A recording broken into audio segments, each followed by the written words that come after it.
I think most people generally know what a game jam is in this day and age, but for those that don't, let me quickly explain so that you can all have context for where these 5 games came from.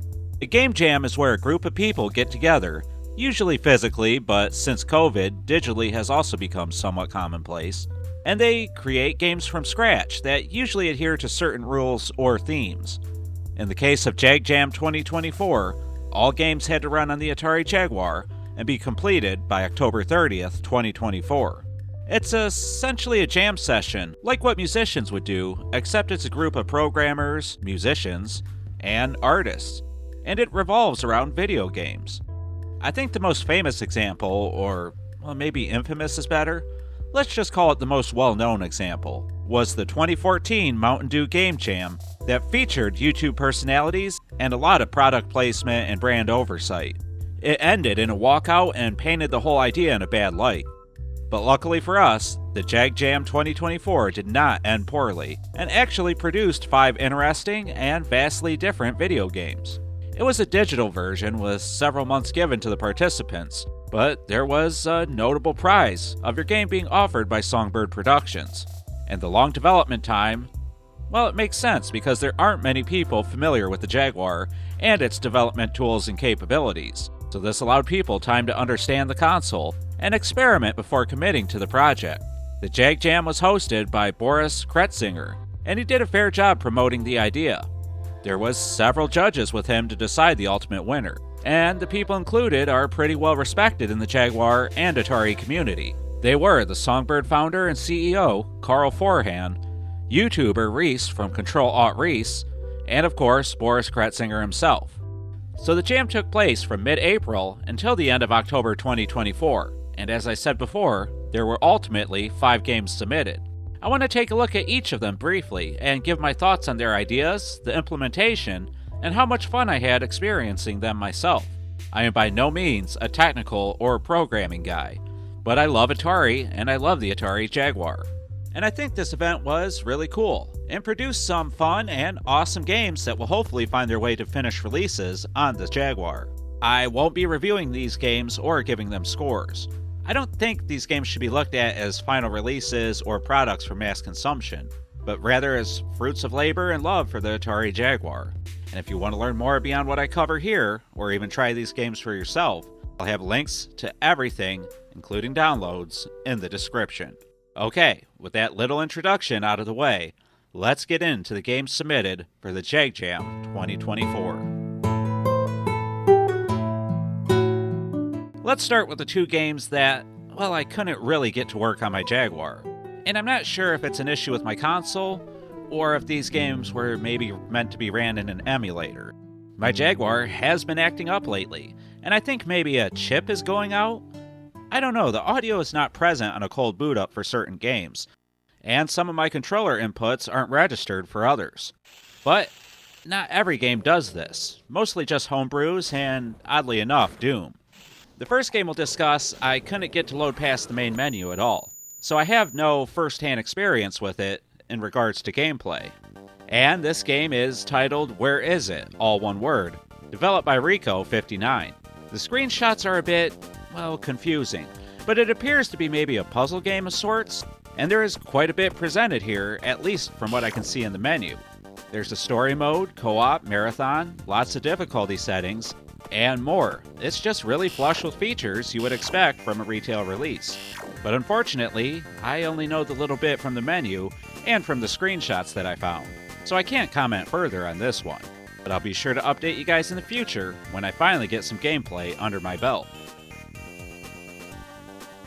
The next game, I got slightly further in, and it's called Witch. It was submitted by Canada FR. It's a side-scrolling shooter or shmup-style game that seems to have taken inspiration from the Cotton series. Cotton, of course, was a series of shooters developed by Japanese company Success.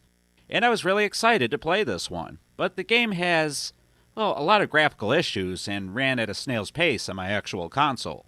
But from the little I played and saw, the art style looks really good, and I like the enemy designs. I think this could be a welcome game on the Jaguar, but until I play it further, well, I can't really make any comments or an assessment. I wanted to give a solid analysis for every game submitted into the JAGJAM2024, and I'm really bummed that I can't play these two releases further. But again, I'll continue to try and troubleshoot my issues, and hopefully I'll have a gameplay update in the future. Okay, so on to the first game that I could actually play, and it's a little title called GoLucky. It was submitted by user PPS Berlin, and it takes a different approach from the previous two games. Actually, I'm really impressed that every game submitted is very different from one another. GoLucky is a sort of board game, complete with tokens, dice rolls, and properties to purchase. You play against a few CPU opponents, and you have to move around a board in any direction you like, trying to bankrupt the other players. The background is a light blue sort of nothing, with the GoLucky logo in the center, which feels a little odd, but I'm sure this is more than likely a placeholder. You land on spaces and either buy the buildings, pay the person who owns it, if it was previously purchased, do nothing, teleport elsewhere on the board, pay tolls, and finally, you could spin a wheel for bonuses, both good and bad for yourself. So your goal while playing is to be the last player with funds left, and it can take a good long while to complete a session with. Timing on some elements is a bit long, such as spinning the wheel. It goes on and on and on and on, and there's no way to skip the animation. But again, given that this is a sort of beta made in a game jam, I have to admit that there's something here. With some more graphical elements, animations, and backgrounds, this could be a fun and interesting title on the Jaguar. And again, it's nothing like I played on the console before. Now I have no idea if the developer is going to pursue this further, or if any of these games are going to be pursued further, but I hope they all do. Board games are all good and well, but there is one style of game that people always clamor for on the Atari Jaguar. Well, a graphical style anyway. People want to see the console pushed to its limits, and I totally understand that. It's still very confusing as to what the Jaguar was truly capable of had it been pushed to its limits. Anyway, I bring this up because the next two games are in fact three-dimensional, and that should get people excited. I want to start with the one that I am most excited for myself, Project Followthrough, submitted by Cobra. I'm a huge fan of games like Virtua Cop, House of the Dead, Area 51, and many others like them. These are usually called on-rail shooters, where you don't worry about anything but shooting your enemies. The screen moves on a set path, and stops at various points of interest where you begin shooting and blowing away the bad guys. And in Project Followthrough, you do so in a three-dimensional airport, which makes for a very interesting environment. Now the demo itself is pretty short, and clearly would be considered a very early build of an actual game, but it works well, and it's actually fun. You have one terrorist-looking enemy model that will jump out of floor grates, pop out from behind counters and barriers, and just walk onto the screen in order to take aim and shoot at you. And there can be up to 3 of them at any given time, which is cool. There are also civilians that pop up in terror, begging you to save them. It all feels very Virtua Cop inspired, and I love it. I hope this game gets fleshed out with a few unique levels, more enemies, and guns.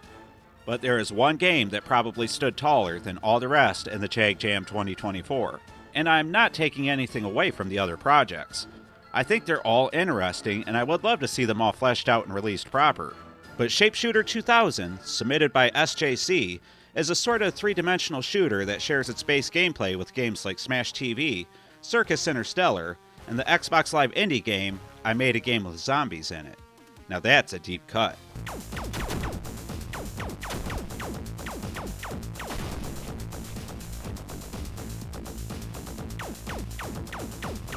Anyway, you take control of a polygonal ship and attempt to destroy every other shape that finds its way onto the playfield. You're held within a small enclosed space, thanks to invisible barriers that become visible when you run into the walls. You can get an idea of where these walls are by checking your position against 4 pyramids in each corner. Squares, spinning octagons, and many other shapes will begin to approach you and chase you down in an effort to destroy your ship. And all the different shapes have different behaviors as well. The squares blow up into many smaller squares when hit. Some of the shapes will sort of dash at you, trying to take your life out quickly if you happen to be standing still. Others will chase you quickly, like the centipede-inspired enemy, and you have to blow its segments away one at a time. Now, moving your ship is a little funky. The Jaguar controller just has a D-pad, so you can't get twin-stick shooting out of it, even if that's what this game reminds me of. But it's remedied by using this sort of spinning in whatever direction you're attempting to face thing, and you can hold it in place by using the fire button and moving about. Kinda makes for a makeshift strafing type thing. It will take a while to get used to the controls, but it works and almost adds another element to the challenge. Overall, this game easily held my attention for the longest span of time, out of the 5 included in this video, and it should be no surprise that this game appears to be the winner of JAGJAM2024 overall. You can head over to JAGJAM2024's itch.io page, and you can see which games won each of the categories and where they all placed. This was the first Jag Jam that Boris held, and I hope that this becomes a yearly or at least annual event, because I think that any one of these games could become a full-fledged release in the future. Now, they would all clearly need some polish, but the point of the Game Jam is to produce the best game on a notoriously difficult to program for console and take advantage of the hardware the best they can. So kudos to all the people that threw their hat into the competition. You guys are awesome and your games are fantastic. I hope to be reviewing your titles in the future, right here on the Atari Network. And speaking of the Atari Network, please remember to subscribe and hit the bell icon to be notified whenever I upload.